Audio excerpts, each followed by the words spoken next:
so that we can have to show our members later. And I believe she's Facebooking it too, so that we'll have it available. Well, greetings, everyone. I am Representative Karen Camper, and I serve as the proud president of the National Organization of Black Elected Legislative Women, Nobel Women. And for those who are new to our organization, Nobel is a nonprofit, nonpartisan organization primarily composed of Black women legislators across the country, as well as appointed officials. Our mission is to increase and promote the presence of Black women in government. Our objectives are to create programs and platforms that advance women in the fields of public policy, public service, and civic engagement, to act as a network and support system for Black women in public policy and organizational leadership, to serve as a venue for thoughtful dialogue on issues of public interest between elected officials and stakeholders, and to train and educate a class of cultivated and experienced Black women to assume both governmental and corporate leadership roles. On behalf of our Board of Directors and our partner, Stride, I want to welcome you to the event titled The State of Education in the COVID-19 Era. Our partners at Stride will discuss the differences between remote learning and virtual learning, what discipline might look like in these times, and insight on what needs to happen in order to get our children and teachers back in the classroom safely. We believe that attendees will leave with resources and policy recommendations to address the concerns around virtual and remote learning. Before we begin, I just want to thank our partner for working with us on this event. Stride is one of our new corporate advisory council members. Welcome. I especially want to recognize the Honorable Angela Williams, who is an alumna of our Leadership Institute, and she's a former board member of the National Organization of Black Elected Legislative Women. We are looking forward to this continued collaboration to ensure the success of our children and our educational institutions. The Honorable Angela Williams, good friend of mine, is the Senior Director of External Affairs for Stride, Inc. Recently, Williams served as Colorado State Senator, representing the Senate District 33, and a former candidate for U.S. Senate. During her decade of public service, Williams served as chairperson of the powerful Business, Labor, and Technology Committee, chairperson of the Audit Committee, vice chair of Local Government Committee, and member of the Legislative Council Committee. Prior to beginning her first term as state senator in 2017, she represented House District 7 in Colorado's House of Representatives. Williams is the first African-American female to serve as the House Majority Caucus Chair. She founded the Colorado Black Legislative Caucus. She also introduced and passed with bipartisan support, requiring the state procurement diversity study. It was signed into law by the governor, and she says this is one of the most highlighted things she's done in her career. She's a recognized community leader.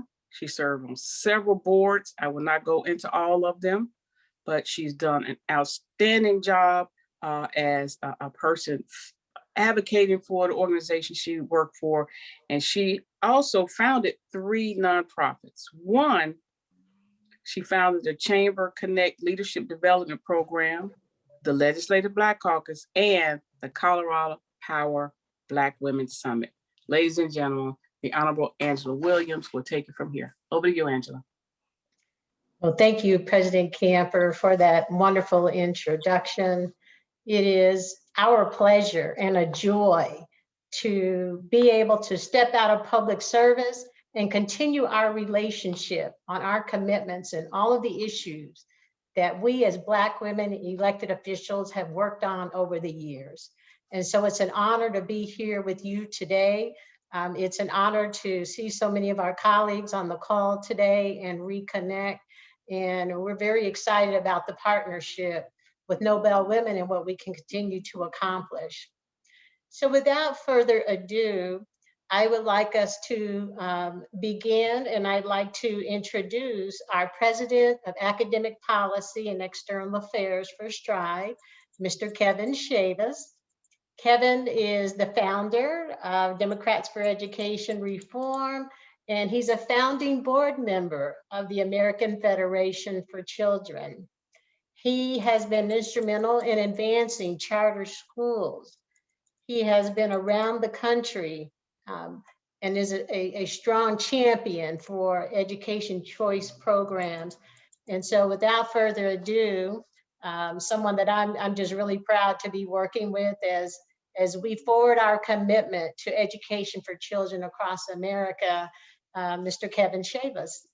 Well, thank you so much, Angela, and I'm so proud of you and your work. I was just simply tickled to have you join the STRIDE team. So thank you for being with us. I want to give a shout out to the Nobel organization. I've been a strong supporter and advocate for more women of color to not only be elected to office, but to assume leadership positions. And I couldn't be more proud of the president, Karen Camper. We chatted a little bit. I apologize for that.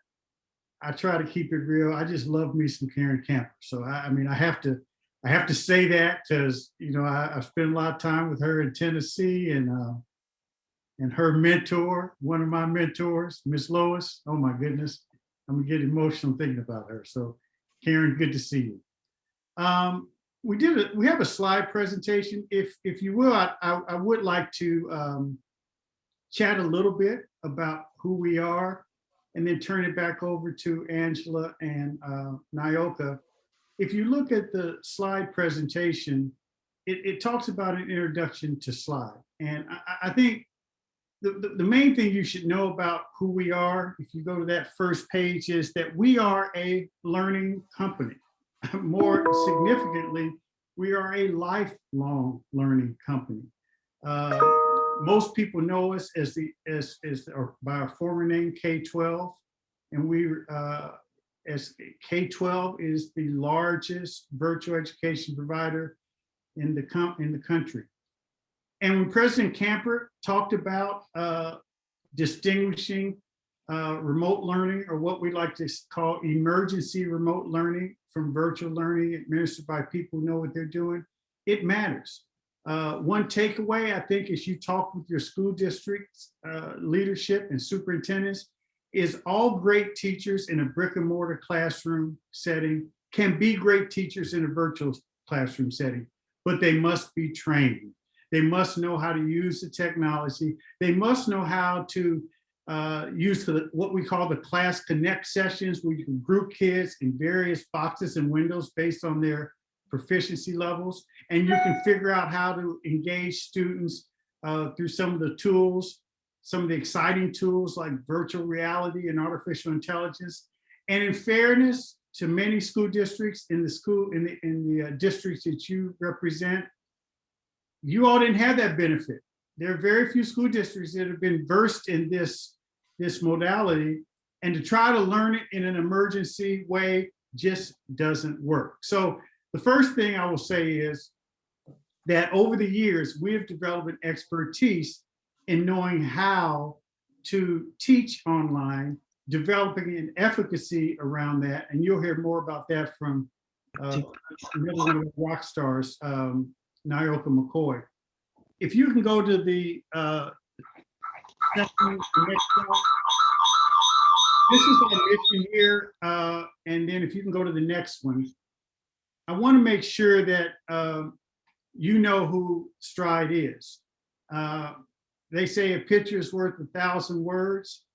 This is a company led by our chairman, Nate Davis, and our CEO, James Rue, that is absolutely, totally, unqualifiedly committed to diversity on all levels.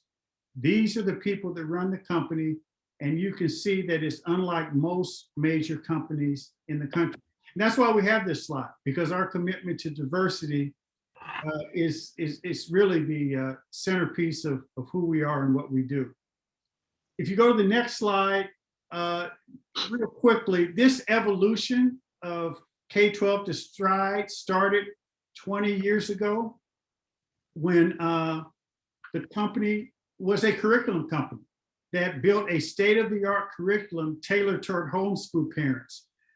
Over time, in many states, laws were passed that allowed for the full-time virtual component to take place. That meant that we became a school operator. And by school operator, let's be clear, we don't own any schools, we don't own any charter schools, but we are a vendor. So if a school district or if a nonprofit charter board says, you know what, the state allows us to run a virtual program, we don't know what we're doing, and they start looking for people, and oftentimes we get hired. And what we do in that, under that scenario is we do everything from, I mean, I think it's an old school expression, from soup to nuts. We will do the curriculum, we'll hire the teachers. By the way, we've got 7,000 teachers in over 30 states in our schools. We do the teacher training, we do the compliance and regulatory work, and we'll also provide computers for the families and the students. I mean, the students, and frankly, this is a sort of a sad reality. For many of the students that we serve, the first computer the family gets is the one we ship. And we offer training for the students. And we also offer training for the parent or the guardian who is the learning coach.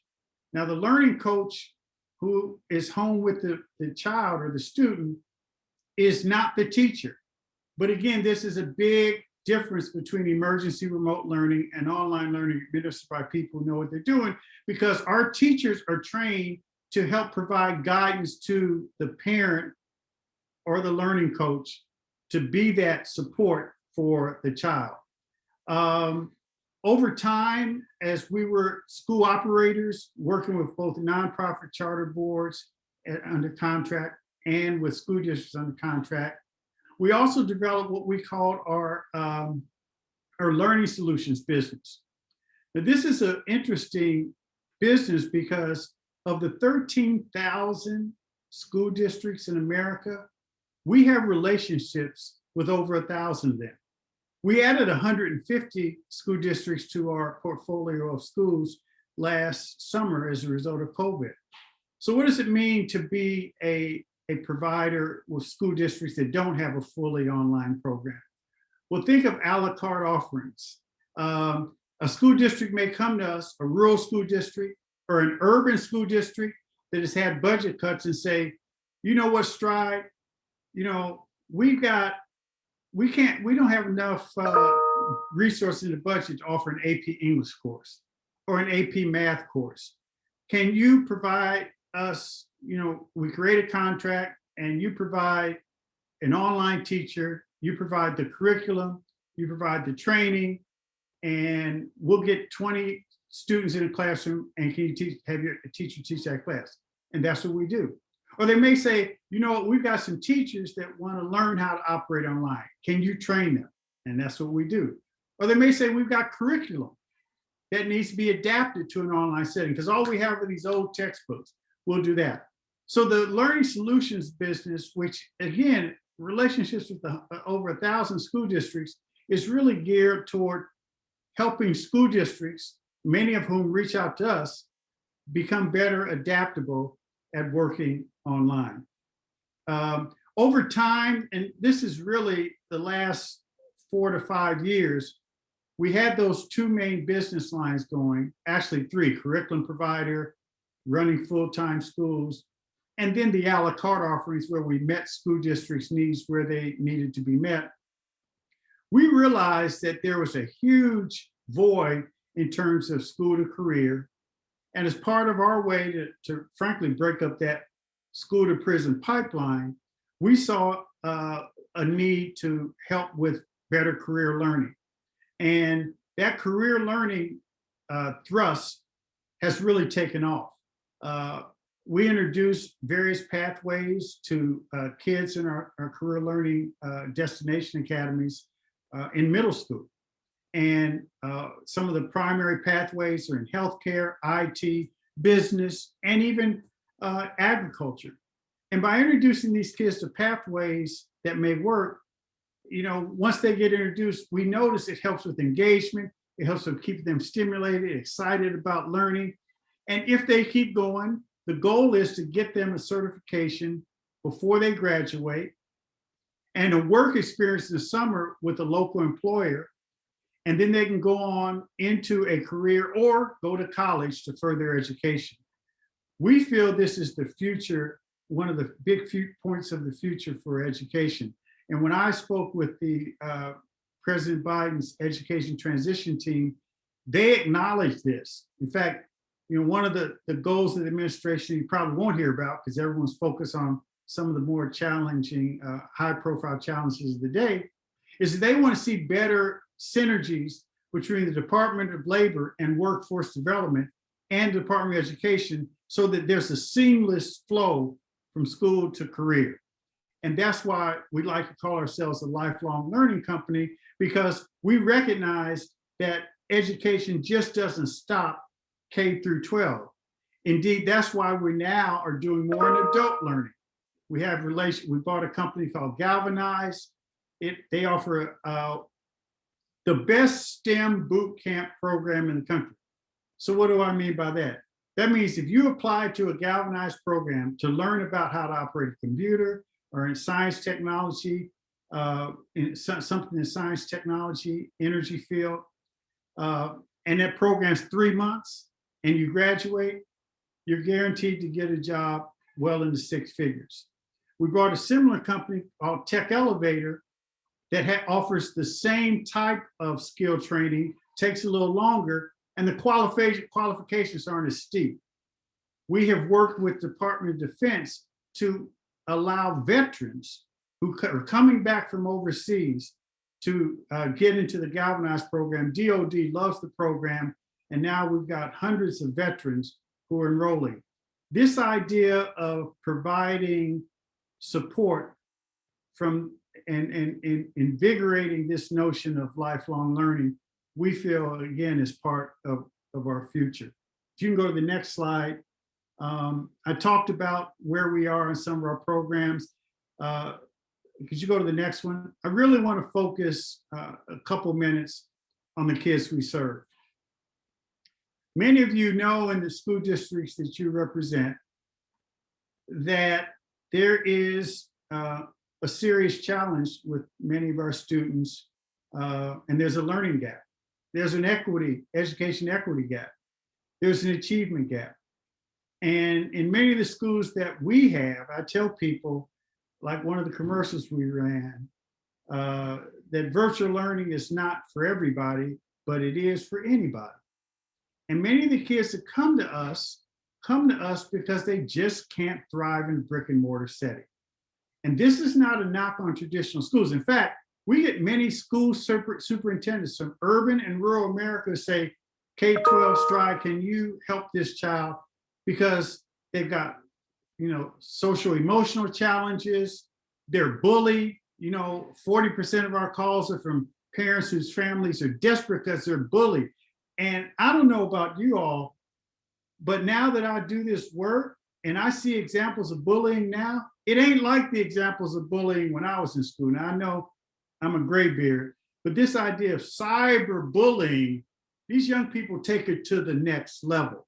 So many families come to us because they need a place where their kids aren't afraid. On the other hand, we get a lot of talented and gifted kids who, maybe could be a grade or two ahead, but the traditional setting may say, no, we're all on page 32, we get to 35 next week. Well, this kid may be ready to go to 55. So this idea of personalized learning and filling the needs of these kids is really, we think, part of the future. And once you're trained in how to engage students in the virtual education world, then you can all benefit from it. So I want to make sure you knew about that. One final important takeaway is that most of the kids that come to us are at least a grade behind, many are 2 grades behind. So from an academic point of view, while we know that state accountability and state proficiency is important, we're all about growth. We feel it ain't where you start, is where you end up, and we're going to help you get there. So we have readiness tests at the beginning of the year, and it's okay. If you're 2 grades behind, we're not going to say you're a failure. We're going to figure out a way to build you up and track you throughout the course of the year. You can go to the next slide. The last slide I want to point to is the impact on COVID.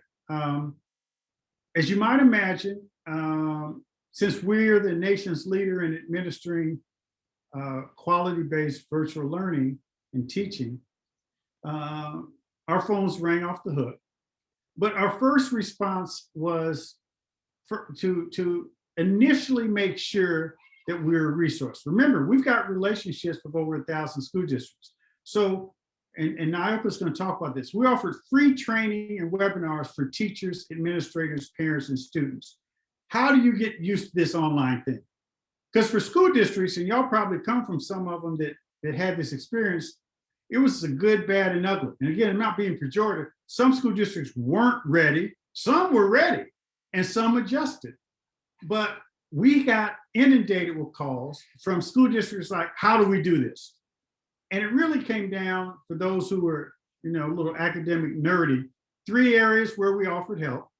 One is the teacher training, because so many teachers had never done this, and making sure teachers were trained on how to use the tools, like I said earlier.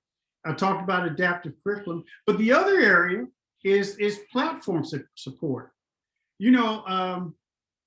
A bunch of school districts reached out to us once they had adjusted to an online setting because their systems would break down or they had people hack into them. And if you're going to have a meaningful, robust, virtual education program, the platform has to be secure and it has to handle the load. And so those are some of the things we did immediately. Some of the things I'm most proud of, and again, I make no secret of the fact that I think the woman who runs our training program, you're going to hear from, Nyoka McCoy, is one of the best educators in the country. And she has, through her training group, they offered not just training for teachers, but we offered free online summer school for many students, coding camps, esports league. I'm a former athlete. I couldn't initially relate to it, but these kids love these esports leagues. They work their thumbs better than I work my legs. I mean, they know how to play those games online. And that is a big engagement piece that we saw. And many of our teachers are using it in many of our schools. So this COVID impact to us is huge. And the last thing I'll say before I turn it back to Angela is, we feel that ultimately the default position in American education will be some aspect or some measure of a hybrid learning experience or a blended experience. We feel that most schools will end up having students come to brick and mortar classroom. We know socialization is important, but there will also be this online component. It'll be a little bit of mix, maybe 2, 3, 4 days in the classroom, 1, 2 days online. Going forward, I would just say that school districts need to be better prepared. We've talked to the feds about providing incentive. Instead of providing incentive or penalties for school districts that are quote unquote failing, provide some positive incentives for school districts to shore up their platforms, adapt their curriculum, have money to pay teachers, to train teachers to teach online, so that they can benefit from engaging students in a different way that in some form or fashion is going to be part of the future. So again, I'm honored to be able to speak with you all. Nyoka and Angela see me a lot during the week. Karen, I got a little dressed up for you today. I put on my jacket. I used to wear suits all the time. Last year, I don't even wear suits like I used to. But I said, I'm gonna put on a jacket because I'm gonna be in front of these amazing women. So thank y'all very much. Well, thank you, Kevin, for that wonderful overview. And I hope that everyone at Noble and our audience has a good sense of who we are in the Stride. There are a lot of myths out there about virtual learning and Stride. And so I hope that was helpful. So next I'd like to introduce Nyoka McCoy. Nyoka is our Vice President of Talent Development and Community at Stride. And her sole focus is to develop teachers and leaders to be effective in the online environment. And she's been a part of the Stride community since 2007. So I'd ask you to please welcome Nyoka McCoy. Hi, everybody. Thank you, Angela. I think Kevin kind of set us up nicely to talk about the teachers and the teacher training. So I'll dive in there. As we talk about teachers and recruiting and hiring, I want to start there because as you guys are transitioning to an online program, you might figure like, where do we start? Like, how are we going to get these teachers ready to be able to take students online and really show them that an online space can actually work and make sure that they're actually mastering the skills that are being taught. So one of the things that we've done in our recruiting program is we really kind of up the ante, if you will. So we wanted to have a very rigorous process for hiring. So we actually have performance tasks that we've created. So teachers that are transitioning into our space have to actually show us that they can deliver a class online. Now, we don't give them a super prescriptive way of how to do that because we want to see, one, how innovative are they, and then how creative can they be? And so we give them a data set for them to look at, and then we say, take this data set, create a lesson, and then you're going to teach it to a group of students online. And that has really changed the game for us because when we get to watch those lessons, we already know what type of training and support that teacher might need if they come on board with us. And so we have pushed that out across the board. And so we've also done some training with some districts on what that looks like and kind of shared our performance tests as well. But if you think about schools like KIPP and the Teach for America program, they all have very rigorous application processes. And I know that we don't want to slow down the process, but if you take the time to really dive into how you're going to hire, then you get better candidates. And in this space, we have to have great candidates to meet the needs of our students and take them to the next level. So on the recruiting aspect, we've also reached out to multiple colleges. We're partnering with HBCUs to try to really build a strong pipeline of more diverse teachers that also can come into this space, but then also offering training up front. So, you know, when you go to some of these career services or career fairs, and you're talking to the colleges, they're like, online learning, like, how am I going to do that? Like, why would I choose that? And so we really strive or take the time to really do that ahead of time to help them understand what does this mean. And so that has changed our process and it has changed the game for us. When you talk to our heads of schools and our school leaders, they feel like they have better candidates now that we put that in place. And so we are talking to different schools and current brick and mortars about how they can up the ante in their hiring process instead of just hiring and then not seeing what that teacher can do until after that teacher is on board. And it does take some planning, and we really dive in and make sure that we have the time to build in for that to happen in the process, and that the hiring managers also know what to look for. Because one thing that we often forget is we change a process, but then we don't train everybody on the process. And so when they get to look at that lesson, they need to know what does effective instruction look like online. So they need to know what they're looking for. And so that's one of the things that we've done with our recruiting process. And then from there, we start to onboard. And so I'll tell you guys a little bit about our training program. Kevin touched on it just a little bit. We have a partnership with SNHU, Southern New Hampshire University, and we had them come in and actually talk to our teachers, do some focus groups, do some research. And they came up with 61 competencies that they think a teacher needs to be effective in this space. And I know you're thinking like 61, like, wow. And that's what I thought when I saw it. But as we dove into it, we really started to build training deliver assets, bite-sized learning pieces that touched each one of those competencies to ensure that teachers had what they need to be effective in this space. And so that's what we've been sharing with school districts. That's what we've been sharing, especially during the COVID time when we did 400 plus webinars for teachers and districts across the world. And so within those 61 competencies, we take that, we've broken them down into different various learning modes because everybody learns differently, right? So you have some that want to read on their own and kind of just go through the training and figure it out, but everybody has to show how they master that skill. So our training is competency based. So you can't go through the training and answer 2 questions and think you're done. We actually need to see that you know how to do that. One of our trainings is focused on what we call the edtainer. So you have to be able to entertain students on the screen. And so we actually make them show us. So I'm your student. Now you entertain me and engage me and make me want to come back to your classroom.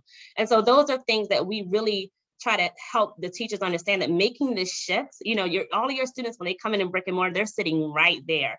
You have to take it to the next level when you have them on the screen. So our edtainer training has been very popular. We have gotten a lot of requests of what do you mean by being an edtainer? Like, what does that look like? But when your students are at home, you are competing with the Wii, the Xbox, Among Us, all of these other games that they're playing on social media. So how are you going to engage them and keep them engaged and keep them coming back to the classroom? That's one of the top things that's mandatory for all of our teachers when they're coming into this space. You have to know how to edutain, and then you also have to understand how to engage those students in the classroom. So we spend a lot of time, when our new teachers come on board, we spend 2 weeks developing them. So there's a 2-week boot camp. And in some cases, when we're working with districts, you don't have that amount of time to be able to train your teachers. And so trying to help districts and schools try to find that time has been helpful as we try to figure out, how do we help you get your teachers ready, especially if you're transitioning from brick and mortar to online learning. And so we really have enjoyed this work. I think when people feel like they can't do it, we love to show them that they can, and that it's actually a few success stories that you'll be able to share once you jump into it. And so with our training, we have what we call professional learning modules that we've built with the competencies where they have to master the skills. We have over 31 PLMs, which is what we call them, that we deliver to our teachers. They don't have to, some of them are not required, but some of them are definitely a part of their training plan, depending on what they need. And so one of the other things I think is important when you're transitioning to this space is that you have to have some type of personalized plan for your teachers. All of your teachers don't need the same thing. So you got to figure out what it is that they need. It's the same thing that we do with our students. We personalize our learning to make sure that we understand all of the different nuances and the needs for the students. And so we do the same thing with our teachers, and we do the same thing with our leaders. One of the other pieces that I wanted to talk to you guys about is leadership in general. So we train and provide professional development for our leaders as well. And that has been probably one of the most invigorating pieces of it, because for your leaders, they have to truly understand, what am I doing? Like, what do I expect my teachers to do? What do I expect the policies and procedures to look like? Some of the things that you haven't thought about, when you're being able to see into a student's home, the camera is on. So the things that you see, you wouldn't see normally if they're coming into the building, and you have to prepare your teachers and your teams for how do you respond to that? And the training, I know that we all know that everybody's a mandated reporter, but the training on discipline with your teams is going to be very key as well. Because when you're looking at discipline, we don't want to over discipline, right? So we want to get ourselves in a position where we really try to figure out, one, do you really know what's happening with the student? Do you have enough intel to make some decisions about how you would discipline that student and why the student might be doing the things that they're doing? During this pandemic, when these students are being forced to be at home in some cases and not necessarily had the choice, you're going to have to really try to get them to understand and motivate them as to how this can work for them. And I've had a few conversations with a few students that have just checked out, and my friends are calling like, hey, can you talk to her? I'm like, definitely, because they need some strategies of how to cope with what's happening. So your social emotional learning is going to be key. That training is key for your teachers and for your leaders at this point. And then you have to really come to the table, bring your leader to the table, bring some of your key teachers to the table, and really talk about the policies and procedures. But don't be afraid to allow students to talk to each other. Because I think when you're moving into, remote or this online learning process, you're not really sure where you're going to sit. You don't want to let the students chat. You don't want to give them some freedom, but I will challenge you to give them the freedom. Set high expectations. Your students are already working in these platforms. They're already working in Among Us. They're working in Roblox. They're having conversations. They want to be able to socialize. So you still have to figure out how to make that happen when you're transitioning into an online space. So I'm challenging you not to be afraid.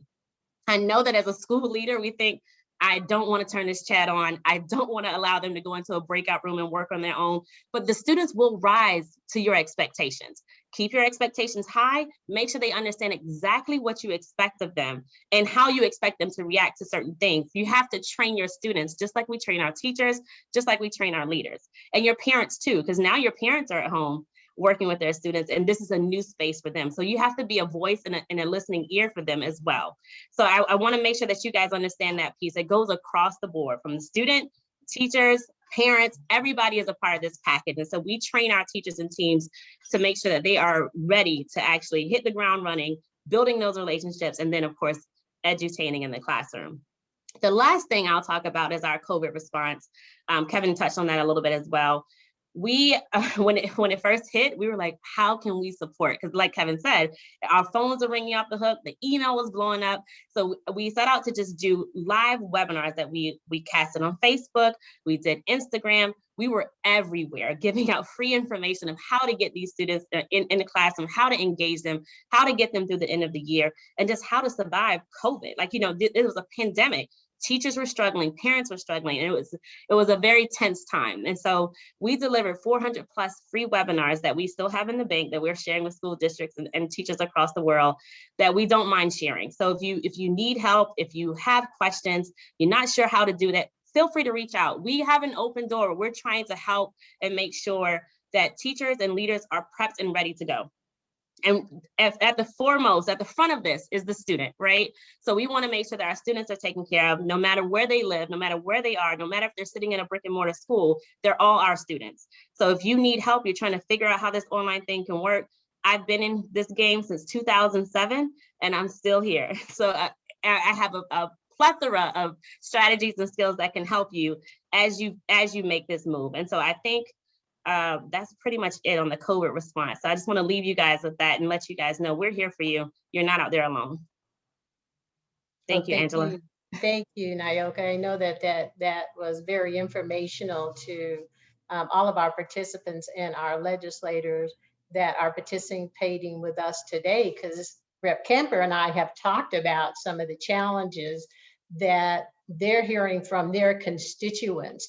And so all of the information you shared, I know is very helpful. And we're also going to open it up for Q&A after my presentation, Rep. Camper, so that if there's people on the line who are experiencing or getting questions from their parents or in their districts, we want to make sure that we're a resource and be able to respond to those. I have a PowerPoint slide, Crystal, if you can put that up. What I will do is kind of go through some of the things that we're doing, our initiatives, and our outreach to communities of color.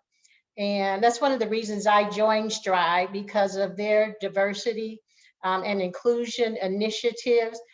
Kevin shared with you earlier, I mean, this is a company who exemplifies and exemplifies what they say, and they walk their talk. And I've seen that all the way through the organization, as I've been here just about 90 days now, and I'm proud to be here with my colleagues today. Can we go to the first slide, Crystal? What I want to share with you is that as recent as December of 2020, we did a survey reaching out to African American parents. And we, as legislators, we all know we've seen a lot of surveys and outreach, but this is an incredible survey that was very thorough. So I'm just going to go through some highlights, but we're happy to forward some collateral so you can really see the deep dive. This survey reached out to 1,007 African American parents across the country from all walks of life, all education levels, all socioeconomic levels. And what we found is that 69% of those Black parents want a full-time online learning option to be available after the pandemic ends. As Kevin said, we're moving into a environment where we're getting requests for schools to help them so that parents and schools have kind of a hybrid model. We want our children, of course, to interact with each other, but parents also feel like that there's benefits to having learning options online. Next slide, please. We found that 3/4 of Black parents want the power to choose their child's public school, regardless of geographic boundaries. And we have some pretty in-depth information about this, but Black parents want options just like everyone else does. They want that environment to choose that what is the best learning environment for their child. Education is not cookie cutter. It's one in which we want to encourage our parents and our kids to be in an environment without boundaries that is best for them. And so, as we know as legislators, that gets into a conversation about funding and transportation, but those are the issues we want to address to give our African American parents a few more options about what school they choose for their child's education. Next slide, please. Black parents, we found, want school options. Many of you have heard about learning pods, probably in your own neighborhoods. Our Black parents are very well educated and understand the benefits of learning pods. They want education, I'm sorry, that was blocked, education savings accounts and tax credit scholarships. And we have a lot of conversations about this at Stride as we work with our legislatures about equitable funding across all levels. Equitable funding no matter what type of school you attend, but again, giving that parent the choice to send their children where we want to. And we also understand a lot of the barriers that we see in state legislatures where we're doing budgets. And that can be a very difficult conversation when it comes to campaign finance, not campaign finance, but the school finance acts that we deal with in our states. Because if we can move money with the child, let's just say the per pupil funding with the child, then that will open up doors to our parents being able to have more choices for the best learning environment for their children. Next slide, please.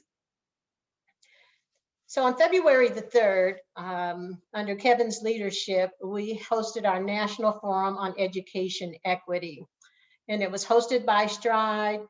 We had Kevin and Roland Martin and Nate in a live environment on a stage. And then we also had a lot of interaction. And Rep. Camper, you probably know a lot of those people that joined in this conversation to talk about equity in education, which we're also committed to. Next slide, please. One of our topics was equity for educators and how do we build the next generation of Black educators. And that was led by our Senior VP, Leilani Brown, who leads our strategic partnerships. But I'm not going to list the names. I think you can see them, but we had Dr. McFarland. We had people from the colleges and Southern universities talking about how do we fill the pipeline and get ready to have more educators that look like the students that are in our classrooms. And we can send you more details on that. Next slide, please. Our second panel was on the equity of access, committing to permanently eliminate the digital divide. And we know we've been talking about closing the digital divide across this country for years and years. And we address this issue every year in our legislatures across the country, but yet we're still not able to close the digital divide.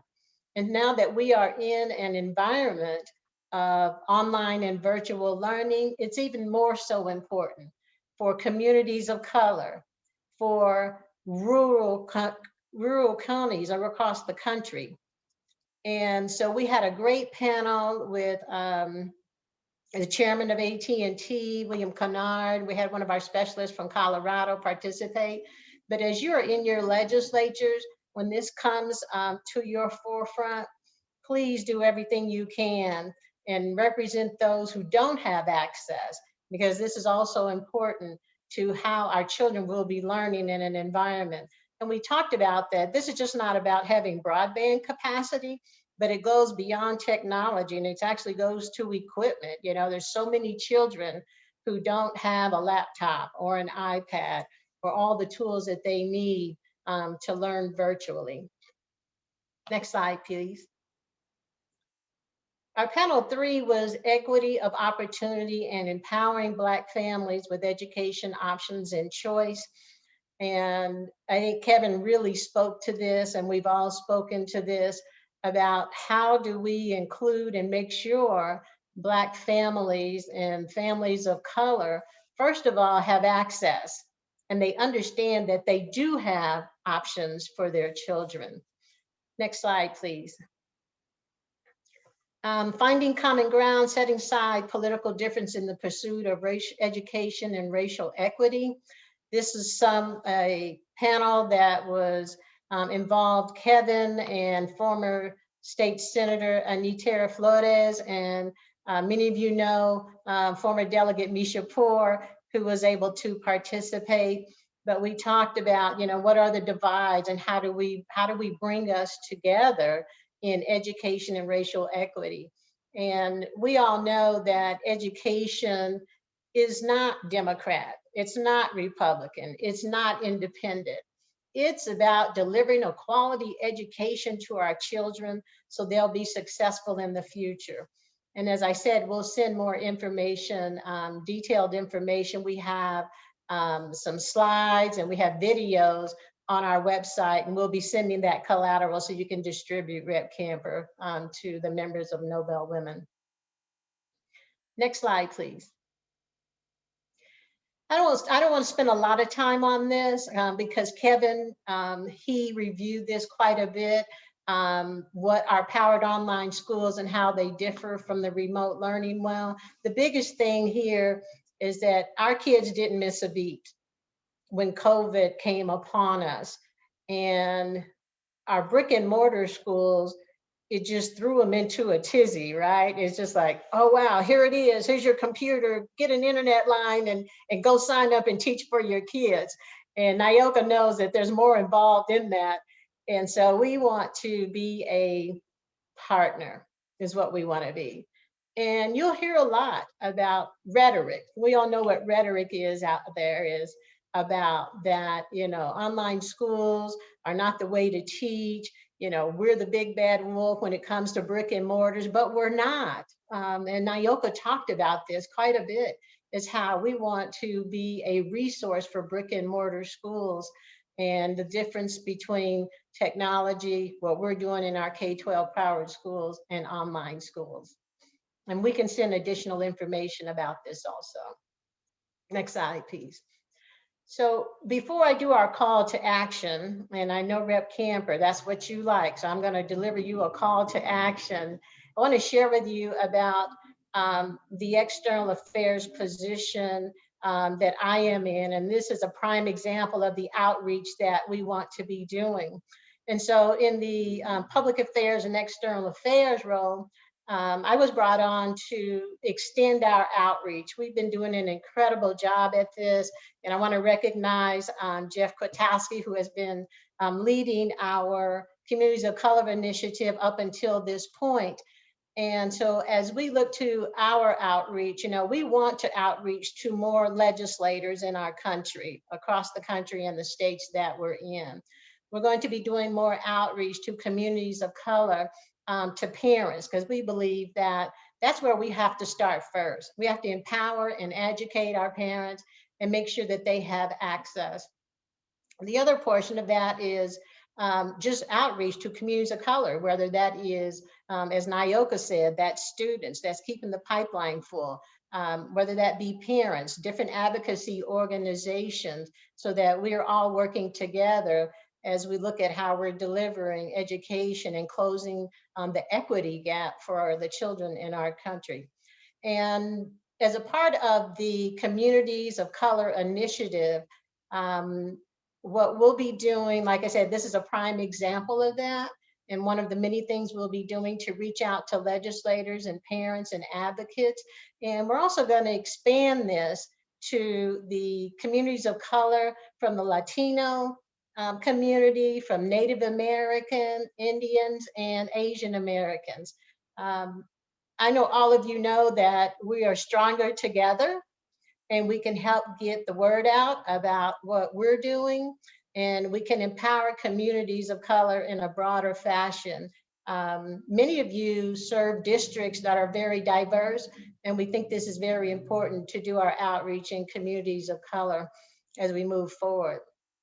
So as I close, I want to share with you that all three of us has said, and can't stress enough, that we want to be a resource to you when discussing school choice and what the options are in your state, because you know that the laws are different in each state when it comes to school choice, and we want to be a resource for you. We have teams and we have our lobbyists in each state, and we can provide that information to you as a resource on the ground if you need information or have a question about a piece of legislation that might be running through your legislatures. And so we think that that will help you familiarize yourself with our legislative efforts. I'm working with our regional directors. Our country is split up into 4 regions, and we have a plethora of experience. And so we're happy to be there for you and keep you updated on our legislative efforts and what's happening in your state. So we want to talk about, again, let's talk about the importance of bridging the digital divide in your state. Maybe we can be a resource for you, and we can help and give you input on how we close the digital divide.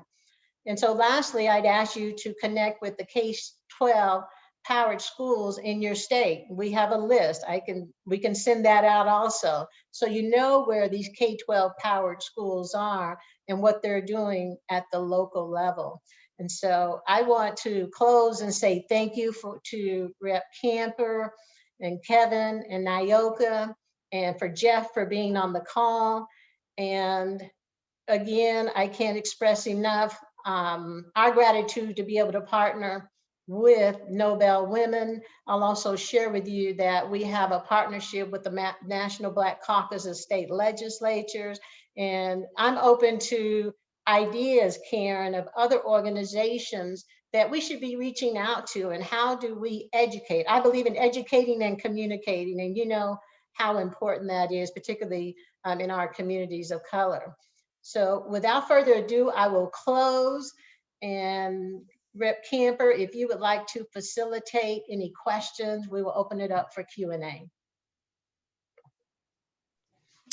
Okay, first, let me just thank you for the presentation, all three.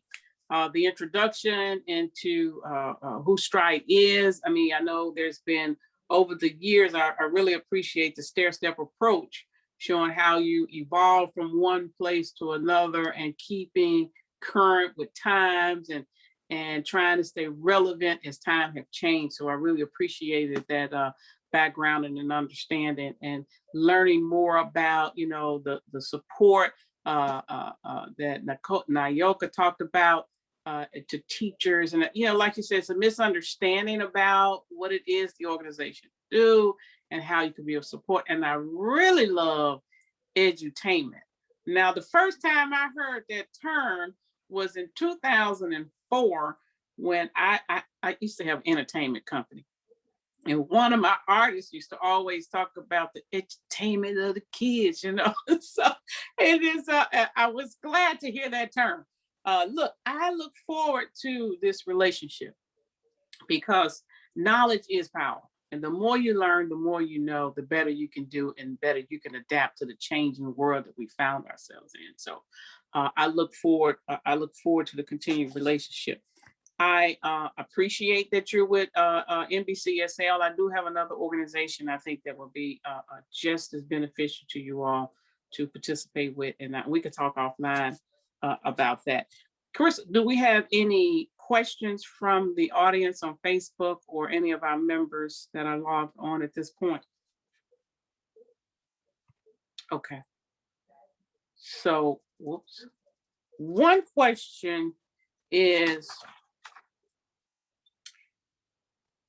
what do you say to those who insist that we've got to do this massive returning of our children to in-person learning when you have parents that are still deathly afraid because of the uncertainty around COVID-19, when you have teachers who are concerned about their health and their welfare because they are parents too. So they're parents, they're teachers, that so they kind of got into the remote learning and could use the help of a virtual situation you all are talking about in terms of training and help and support. What do I say to that group of people? Help me navigate that. Kevin, would you like to respond? I was trying to press the mute button. So first of all, you hear people say, and I know that Madam President, many elected officials say, let's follow the science. Let's make sure the environment is safe. And I know the president, our new president, wants to have schools open within 100 days. I support that, but I also think that this is where school districts can go the extra mile to make sure that they expand the options for families who may not want to send their kids back 5 days a week. And this is why this idea, Angela revealed the poll of Black parents where 70% say they want this full-time option. Well, not everybody should do full-time, but I think it helps everyone, parents, teachers, administrators and the like. If we expand, you said knowledge is power. If we expand the way we look and view education so that we don't fall into the trap that I've heard superintendents say to me, I can't wait till we go back to the old normal. That old normal is gone. It just, we're not going to go back to that. So I'm okay with the opening of school. I think it makes sense. But I think every school district has to figure out how they can give more options to parents. Because some parents, there's a subset of some parents who are fearful about going back at this time. And I think it's to everyone's best interest to make sure that we figure out ways to do that. Have you found that there's this comfortable balance of the, traditional, if you will, in-person learning and the virtual learning as in hybrid? I mean, I imagine you have some districts that are already doing it. I know they're doing some of it in Chattanooga, right here in Tennessee. So have you found that there's been some type of balancing percentage that we could talk to other members, other legislators about, of something demonstrated, evidence-based, remedies to this? Yes, I do. And as I briefly mentioned earlier, I think this hybrid blended learning will ultimately be more in fashion going forward. By the way, we run about 10 to 12 blended schools around the country, and they are our highest performing schools academically, because you have the mix of the socialization where kids go to a site 3 days a week, but then they have the online, and it's tough to pull it off. And that's why NIOPA's work is so important. You have to have teachers who are trained to have students just for those 2 or 3 days a week, but they also are trained to be able to keep the kids engaged while they have them online the other 2 days.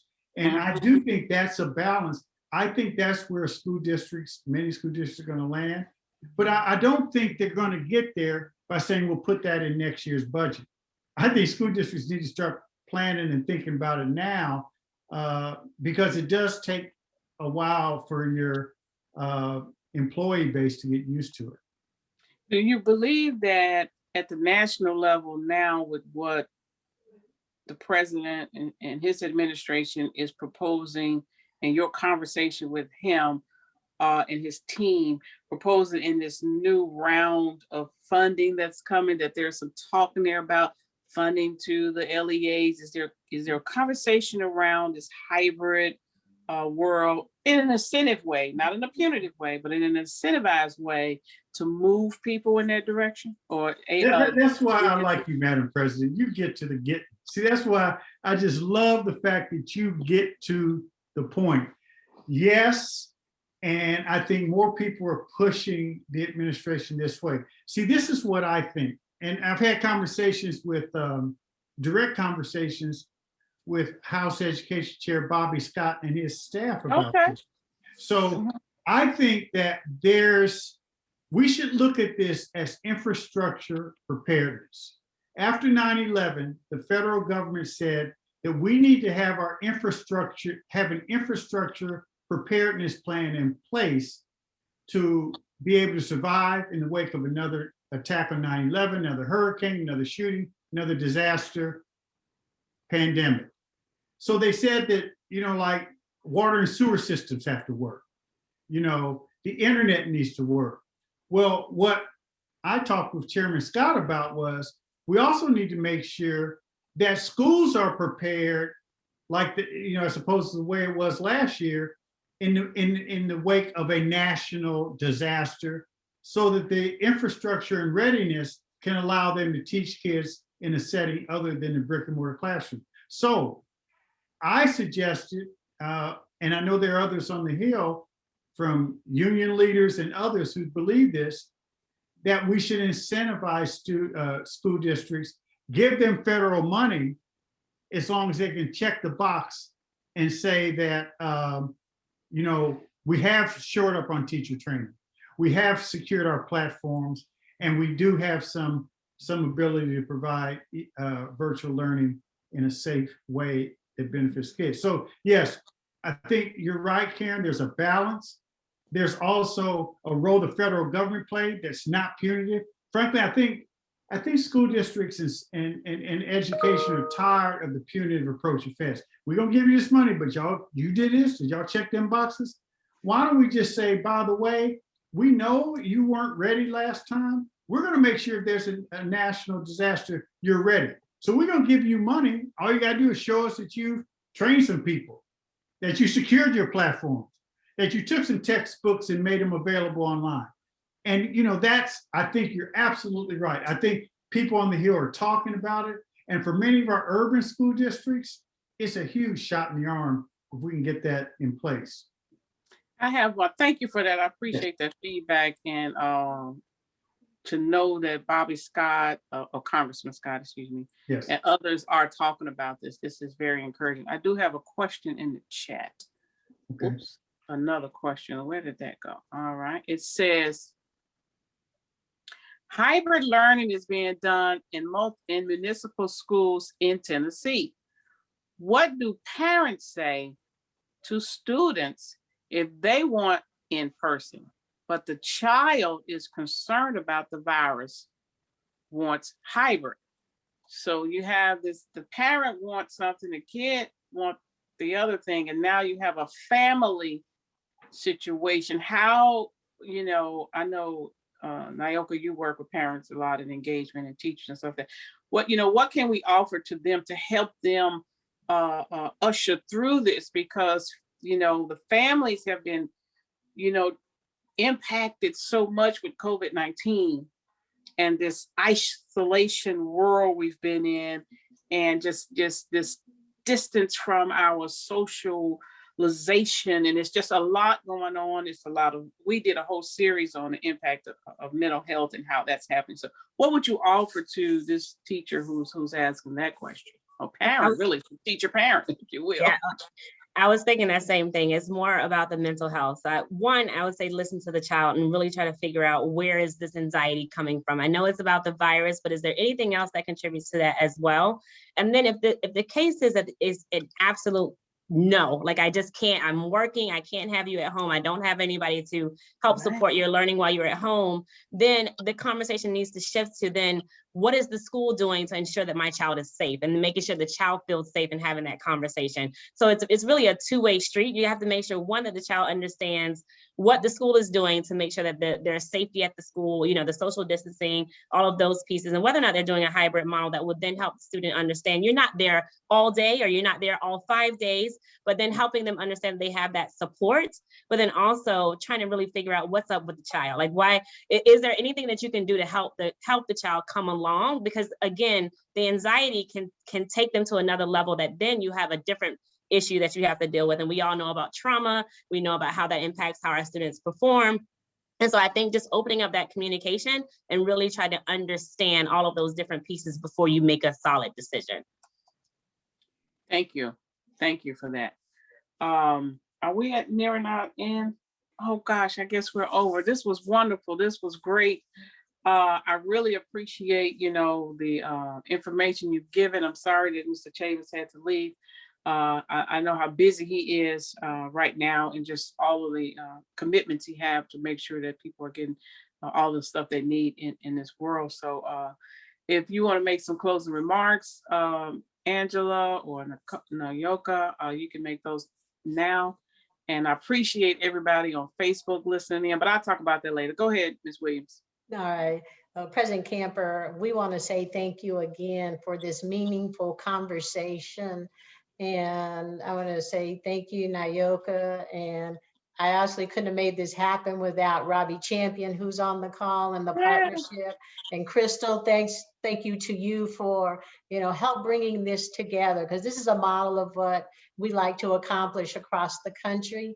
I've made some notes of some collateral that I will follow up with you on.